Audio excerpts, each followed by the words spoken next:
कति मान्छेहरू विश्वासमा आएर फर्केर गइरहेका छन् कति मन नलगाइ प्रार्थना गर्छन् मन नलगाइ सङ्गति जान्छन् यस्तो होइन हाम्रो सङ्गति जानु एकदमै महत्त्वपूर्ण छ यहाँ त हामी त्यो छिनभरको लागि छौँ स्वर्गको लागि हामी अनन्त जीवनको लागि छौँ हालेलुया हालेलुया र यहाँ तल के भन्नुभएको छ म मिर्सेहरूका मन कठोर पार्ने गराइदिने छु र तिनीहरूसँग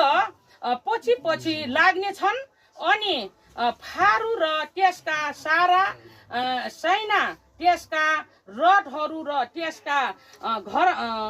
घोडाहरूद्वारा मेरो महिमा हुनेछ हालेलुया अनि के भन्नुभएको छ त्यसका फारूको मनलाई कठोर पार्नु हुनेछ गरे र उहाँले के गर्नुभयो तिनको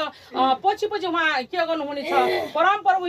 हिँड्नु भएको छ र उहाँको रथ र उहाँको घोडामा हन्डा गरी घोडामा हनेर के गर्नेछन् परमेश्वरको महिमा हुनेछ गरे के हामी के गर्नेछौँ अब संसारका चिजका घोडा रथहरूमा हामी हटेर के गर्छौँ हामी छोडेर हामी परमेश्वरको उसमा हामी हन्छौँ तब चिन्नेछन् मान्छेहरूले कि त्यो